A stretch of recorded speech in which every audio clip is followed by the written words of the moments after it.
Hello guys, तो आज हम करेंगे कंपैरिजन ब्रियॉन एशली, रमॉन डीनो और माइकल डबूल का। 3-वे कंपैरिजन है ये। और ब्रियॉन एशली हमारे 2 टाइम्स क्लासिक फिजिक चैंपियन, जो फाइनली हर साल अपना बेस्ट पैकेज लाने के बाद भी जब उस माउंटेन पर नहीं चढ़ सके जहां पर वो एक टाइम पर बैठते थे, तो उन्होंने क्लासिक डिवीजन से 212 डिवीजन में मूवमेंट कर ली। बट ब्रियॉन की कंडीशनिंग कोई भी क्वेश्चन नहीं कर सकता, कभी भी लैक ही नहीं करी और हमेशा एक से एक पैकेज ब्रियॉन लेकर आए स्टेज पर। बस एक वेट कैप की रेस्ट्रिक्शन की वजह से अपने पूरे पोटेंशियल को वो यूटिलाइज नहीं कर पाए और कहीं ना कहीं कॉम्पिटिशन में उनकी प्लेसिंग्स उनके मैक्सिमम एफर्ट्स के बाद भी गिरती चली गई। वहीं दूसरे हैं रमॉन डीनो। ये आज उस जगह पर हैं जहां पर एक टाइम पर क्रिस हुआ करते थे ब्रियॉन के साथ। कॉन्टिन्यूअस इंप्रूवमेंट्स और इमेंस लेवल ऑफ डेडिकेशन के साथ अपना बेस्ट पैकेज हर एक न्यू अपीयरेंस में प्रेजेंट कर रहे हैं रमॉन डीनो। लेकिन उसके बाद भी क्रिस अभी भी बहुत आगे लग रहे हैं। सी क्रिस को चेस करने के लिए they all need size and thickness, और उसके बाद भी पक्का नहीं है बल्कि बहुत ही ज्यादा मुश्किल है to beat Chris. But at least इनको थोड़ी और कंपेटिटिव एज मिल जाएगी। जितना इस डिस्टेंस को ये कम कर सकते हैं उसकी कोशिश तो करी जा सकती है, राइट। बट अभी तो ये सिचुएशन है कि रमॉन को उनके लैट्स पर काम करने का फीडबैक मिला था।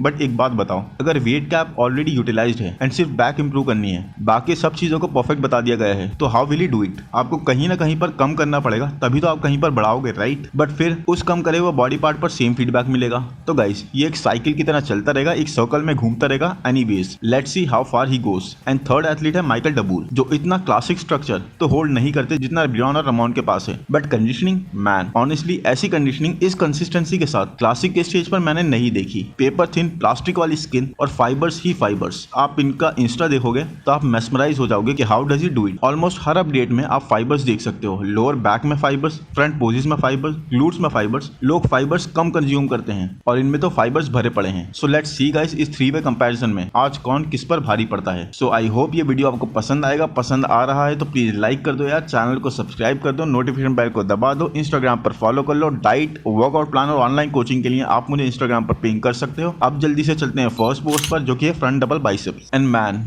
ये क्या चैलेंज पिक कर लिया मैंने अपने लिए। Look at all 3 man, the condition, the peaks, the shapes, तीनों ही अपने बेस्ट पर हैं, तीनों ही कोई कमी नहीं छोड़ रहा है। सो आर्म्स में तीनों के ही सेपरेशन अमेजिंग है, बट रमॉन के आर्म्स आर रियली ह्यूज। वहीं ब्रियॉन के आर्म्स की peaks are second to none. But in 4 arms के साथ रमॉन आर्म डिपार्टमेंट में दोनों को ही बीट कर रहे हैं। सबसे ज्यादा ड्रायर यहाँ पर माइकल डबूल है। Look at the chest of Michael Daboul man, कितना क्रिस्प और कितना sharp. Even front double biceps में भी इस जबरदस्त कंडीशनिंग की वजह से आप लाइंस देख सकते हो उनके चेस्ट पे। माइकल डबूल के चेस्ट पर जो लाइंस पड़ रही हैं, they are just damn man. Lats में कहना मुश्किल है क्योंकि तीनों ही इक्वली वाइडर लैट्स प्रेजेंट कर रहे हैं, लेकिन शोल्डर्स में अगेन गाइस, माइकल के शोल्डर्स देखिए, माइकल का शेप देखिए, dry, round and fibrous delts. सबसे जबरदस्त कंडीशन, सेपरेटेड और ड्राई फिजिक माइकल डबूल प्रेजेंट कर रहे हैं यहाँ पर अनडाउटेडली। ये पोर्शन देखिए, सिर्फ स्किन बोन्स के ऊपर, और वो भी बहुत ही ज्यादा पतली। Next level this is. Lower body में, sorry guys, but lower body में भी माइकल डबूल की सेपरेशन देखो किस लेवल की है, कैसे स्ट्राइड्स पड़ रही हैं, पूरे डीप कट्स, हर एक मसल अलग होने को तैयार है। और उसके बाद भी Michael is not looking flat guys. I know Ramon के और ब्रियॉन के बहुत सारे फैंस देख रहे हैं, बट माइकल डबूल की ये कंडीशनिंग टॉप नॉच है। एंड ये पोस्ट जो कि काफी कंपेटिटिव था, माइकल डबूल ले जाते हैं। सॉरी गाइस, मैं बायस नहीं हो सकता रमॉन डीनो और ब्रियॉन एशली के लिए, जो है वो तो है,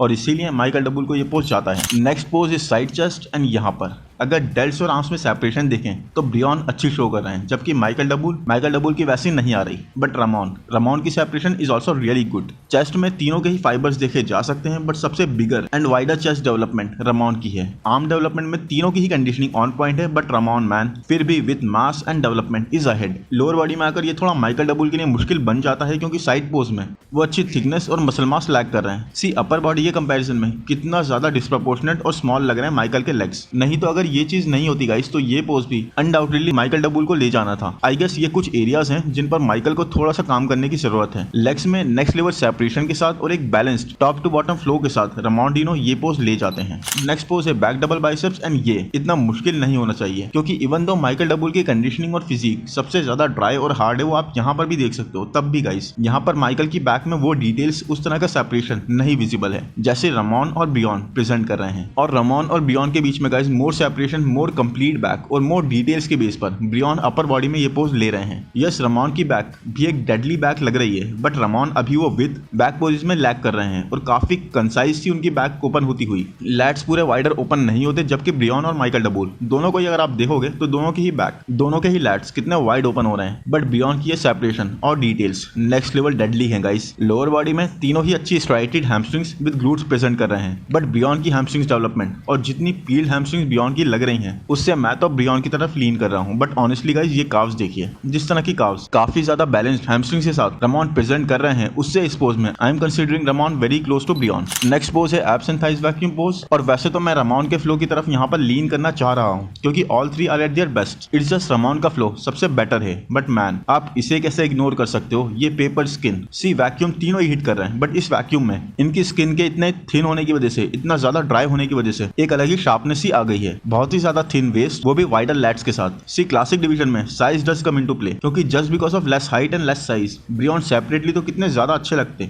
बट यहाँ पर वो sharpness and lack of size दोनों इंपैक्ट कर रहे हैं ब्रियॉन को। लेग्स में माइकल डबूल की सेपरेशन और ये हार्डनेस सबसे डेडली है, जो ना तो आप रमॉन के पास देख सकते हो और ना ही ब्रियॉन के पास दिखेगी आपको यहाँ पर। ब्रियॉन थोड़े सॉफ्ट साइड पर भी लग रहे हैं इन दोनों की नेक्स्ट लेवल कंडीशन के सामने। यहाँ पर क्लासिक के स्टैंडर्ड्स ही कुछ ऐसे हो गए गाइस। सो एनीवेज इन डेडली क्वाड स्वीप्स और डीप कट सेपरेशन के साथ मैं लीन कर रहा हूँ माइकल डबूल की तरफ। एंड ऑनेस्टली गाइस इस साल he is going to make a big name in Mister Olympia. Last year ही माइकल डबूल ने टॉप 10 क्रैक कर लिया था, और इस साल तो ये दो बड़े शोज पिट्सबर्ग प्रो और न्यूयॉर्क प्रो जीतने के बाद अब माइकल ने प्रूव कर दिया है कि how good he really is. और गाइस ये पोज तो होल्ड अच्छे करते हैं, बस इनकी पोजिंग मुझे करते में अच्छी नहीं लगती। बहुत ज्यादा शेक करते हैं ये, मे बी क्योंकि ऐसी हद से ज्यादा कंडीशन और ड्राई फिजिक लाने की वजह से दैट कम्स नेचुरली। क्योंकि देखिए कितनी ज्यादा शेक करती हुई पोजिंग है इनकी, एंड ये ऑलमोस्ट हर पोजिंग में ही विजिबल है, जैसे ये वाइब्रेट होते हैं वाइल पोजिंग। और आई थिंक एक बहुत बड़ा रीजन इनके मिस्टर ओलंपिया में और ऊपर ना प्लेस करने का ये पोजिंग ही था। जब हर कोई कॉल आउट में इंसेन दिख रहा होगा इस, तब जजेस हर एक चीज को बहुत ज्यादा बारीकी से देखना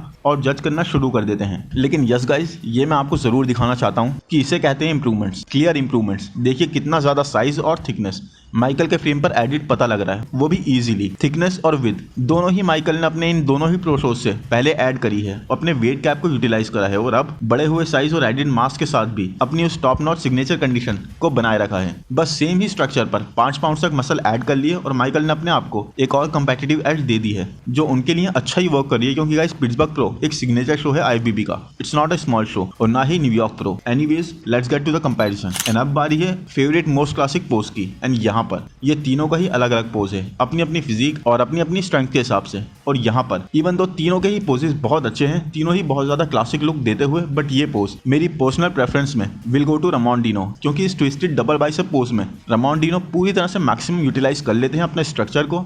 बहुत ही आर्नोल्ड जैसा ये पोज, क्योंकि आर्नोल्ड की ही तरह क्रेजी फुल आर्म्स रमॉन के, देखिए क्या फुलनेस लग रही है। वो इसीलिए गाइस क्योंकि बाइसेप्स की तरह ही फोर आर्म्स भी प्रॉपर सिंक में है, एंड बैक की थिकनेस भी इनकी इस पोज में विद डिटेल्स बहुत अच्छी प्रेजेंट होती हैं। सो ये एक पोज जाता है रमॉन डिनो को। एंड मैन ये एक बहुत ही टफ कंपैरिजन था, all three were really good and eight their best. So I hope guys finally ये वीडियो आपको पसंद आया होगा। पसंद आया है तो प्लीज लाइक कर दो यार, चैनल को सब्सक्राइब कर दो, सब्सक्राइबर्स बढ़ाओ हमारे, नोटिफिकेशन बेल को भी दबा दो, इंस्टाग्राम पर फॉलो कर लो। डाइट, वर्कआउट और ऑनलाइन कोचिंग के लिए आप मुझे इंस्टाग्राम पर पिंग कर सकते हो। Thank you, bye bye.